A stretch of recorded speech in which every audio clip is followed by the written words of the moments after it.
Morning class 6. This is our fourth video of chapter number 3, rotation and revolution. Last video में हमने पढ़ा था seasons के बारे में कि वो सीजन्स जो होते हैं वो चेंज कैसे होते हैं, और हमने पढ़ा था कि जो जून 21 है वो जो दिन है वो सबसे लंबा क्यों होता है, रात छोटी क्यों होती है। इसका रीज़न पढ़ा था हमने, क्योंकि जो रेज होती हैं सन की वो वर्टिकली पड़ती हैं ट्रॉपिक ऑफ कैंसर पे, इसलिए जो है रात छोटी होती है और दिन लंबा होता है। हम आगे पढ़ते हैं।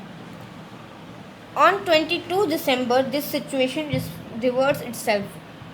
22 दिसंबर को क्या होता है, जो ये सिचुएशन थी वो रिवर्स अपने आप वापस आती है। The southern hemisphere is inclined toward the sun and the northern hemisphere is tilted away from the sun.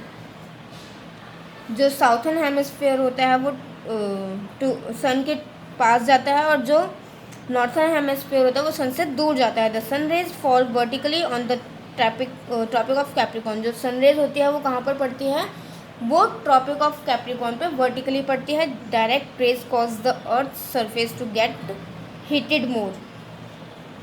जो डायरेक्ट सन की रेज पड़ती है अर्थ पर, उससे क्या होता है, वो ज़्यादा गर्मी पैदा कर सकते हैं, उससे ज़्यादा गर्मी होती है। Greater parts of the southern hemisphere have longer days and therefore are hotter. इसीलिए जो साउथ पार्ट होता है वो वहाँ पर जो है वो दिन जो होते हैं वो लंबे होने लग जाते हैं और बहुत गर्म होने लगते हैं।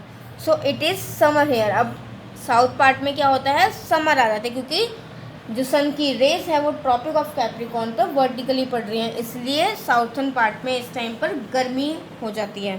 किस टाइम गर्मी हो जाती है, 22 दिसंबर। और इस टाइम पे हमारे इधर नॉर्थ पार्ट में क्या होता है, ठंड आ जाती है। On the other hand the northern hemisphere is tilt away from the sun.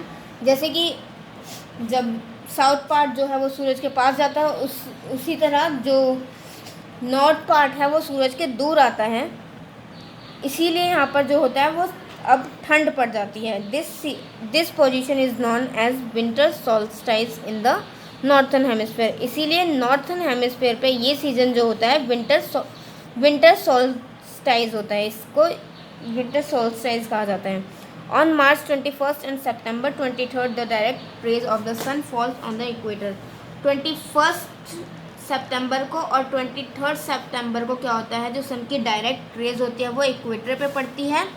All this positions both the poles are equidistance from the sun and the entire world experience equal duration of days and nights. इस position में क्या होता है, जब 21 और 23 को जो direct rays होती है वो सन की इक्वेटर पे पड़ती है, तो क्या होता है कि नॉर्थ पोल और साउथ पोल के दोनों का जो डिस्टेंस होता है सन से वो इक्वल होता है, और जो पूरा वर्ल्ड होता है वो उस पूरे वर्ल्ड में क्या होता है, दिन और रात सेम होती है, सेम डिस्टेंस में होती है, सेम ड्यूरेशन होती है 21 और 23 सितंबर को, बिकॉज जो सन की डायरेक्ट रेज हैं वो इक्वेटर पे पड़ रही हैं। These days are known as equinox। इन दिनों को क्या कहा जाता है, equinox। 21 सितंबर एंड 23 सितंबर, इन दिनों को क्या कहा जाता है, equinox।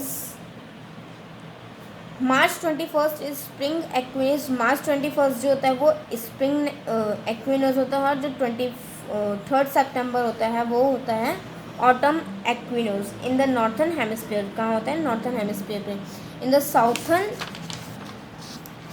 hemisphere, March 21st is autumn equinox and September 23rd is spring equinox. If the earth axis was not inclined, there would be no seasons। अगर मार्च 21 को क्या होता है, ऑटम एक्विनोज होता है, और 23 मार्च को क्या होता है, spring equinox. The earth axis was not inclined. जब अगर अर्थ की जो एक्सिस होती है वो इंक्लाइंड नहीं होगी तो क्या होगा, वहाँ पर कोई भी सीजन नहीं होगा। It is because of the tilted axis. ये किस at that the two poles, ये किस लिए है, क्योंकि जो दो पोल्स होते हैं वो सन के डिफरेंट टाइम पर डिफरेंट सीज़न और डिफरेंट ईयर को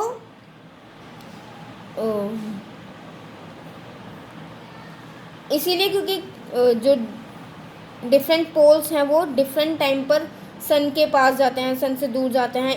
इसका रीज़न ये होता है कि इसीलिए जो होता है साल में सीजन्स चेंज होते हैं, क्योंकि जो हमारा साउथ पोल और नॉर्थ पोल है वो अलग अलग टाइम पर सन के पास आता है और दूर आता है। इस वजह से जो हमारे सीजन्स हैं वो चेंज होते हैं। नेक्स्ट हम पढ़ते हैं इफ़ेक्ट्स ऑफ रेवोल्यूशन। अब जो अर्थ होता है वो जो सूरज के रेवोल्यूशन जो चक्कर लगाता है उसका इफेक्ट क्या पड़ता है। Changes in length of days and nights, दिन और रात जो होते हैं उनके लेंथ में चेंज होता है। दिन कभी दिन छोटा होता है, कभी दिन बड़ा होता है, कभी रात छोटी होती है तो कभी रात बड़ी होती है। Changes in the heat and light distribution on the earth, गर्मी जो होती है उसमें चेंज होता है, कभी साउथ पोल पे गर्मी पड़ती है तो कभी नॉर्थ पे, इसमें चेंज होता है। और जो लाइट होती है, जो सन की जो रेज पड़ती हैं अर्थ पर, उसमें चेंज होता है, कभी किसी जगह ज़्यादा पड़ते हैं और कभी किसी जगह। चेंज ऑफ सीजन्स, रेवोल्यूशन की वजह से ही जो सीजन्स हैं वो हमारे चेंज होते हैं। क्लास आपका चैप्टर यहीं पे फिनिश होता है।